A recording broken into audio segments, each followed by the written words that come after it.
अस्सलामुअलैकुम वरहमतुल्लाहि वबरकातुहू। मैं हूं हकीम मोहम्मद साजिद फ़ारूकी। उम्मीद करता हूं आप खैरियत से होंगे इंशाल्लाह। आज की वीडियो में नौजवानों के एक बहुत ही कॉमन प्रॉब्लम के इलाज पे हम थोड़ी सी बात करेंगे इंशाल्लाह। वो प्रॉब्लम है कसरत एहतलाम और जरियान का। कसरत एहतलाम यानी एहतलाम का बहुत ज़्यादा होना। एक बंदा नौजवान है, उसकी शादी नहीं हुई या वो फैमिली से दूर है, तो उसे एहतलाम होना उसकी सेहत है, लेकिन वो नॉर्मल होना चाहिए। महीने में 1-2 मरतबा एहतलाम हो जाए, ये काफ़ी है। उसका मतलब है कि जिनसी अज़ा काम कर रहे हैं, सीमन बन रहा है, लेकिन क्योंकि अज़दवाजी मामलात से वो अभी दूर है शख्स, तो तबीयत ख़ुद को नॉर्मल करती है एहतलाम के ज़रिए।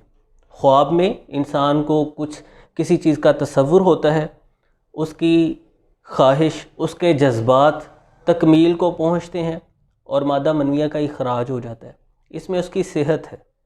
लेकिन अगर ये एहतलाम बहुत ज़्यादा होता है, महीने में 5, 6, 7 मरतबा होता है, तो फिर इसका इलाज करने की ज़रूरत है। तबीयत को एतदाल पर लाने की ज़रूरत है। इसी तरह जरियान कहते हैं पेशाब से पहले या पेशाब के बाद या पेशाब के साथ मनवी रतूबत के ड्रॉप्स आना शुरू हो जाते हैं। तो इसकी बहुत ज़्यादा वजूहात हो सकती हैं, लेकिन जो बहुत कॉमन इसकी वजह है वो निज़ाम हज़म की ख़राबी होती है। ग़िज़ा सही तरह से हज़म ना हो, ग़िज़ा आंतों में मुताफ़न होना शुरू हो जाए, उससे बुखारात पैदा होना शुरू हो जाएं, तेज़ाबियत, एसिडिटी या तबख़ीर मैदा जैसे मसाइल जब बनते हैं, फिर जरियान का प्रॉब्लम भी शुरू हो जाता है और कसरत एहतलाम यानी बार बार बहुत ज़्यादा एहतलाम होने की शिकायत भी पैदा हो जाती है। तो इस वजह से यानी ख़राबी हज़म की वजह से तेज़ाबियत है, गैस है, तबख़ीर मैदा का मसला है, वर्मे मैदा यानी मैदे के अंदर सोजिश वगैरह का मसला है, कब्ज़ की शिकायत है। ऐसी सूरत हाल में अगर आपको जरियान है, कसरत एहतलाम है, तो उसके लिए मैं एक सादा सा नुस्खा आपके साथ शेयर करना चाहूँगा।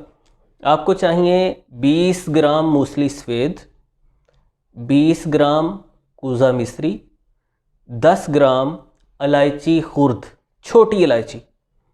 इन तीनों चीज़ों को पीस कर आपने इनका पाउडर बना लेना है और इसमें 100 ग्राम आप छिलका इसबगोल शामिल करेंगे।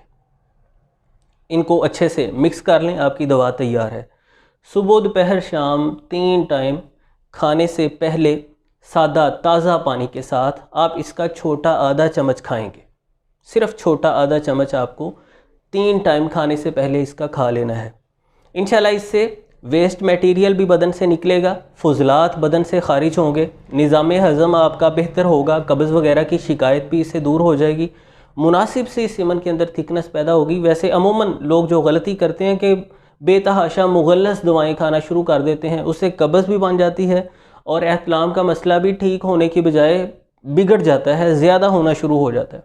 जबकि उसके बरअक्स ये जो नुस्खा मैंने आपके साथ शेयर किया है बिल्कुल सादा सा मुगल्लिज़ है और निज़ाम की ख़राबियाँ इससे दूर हो जाएंगी।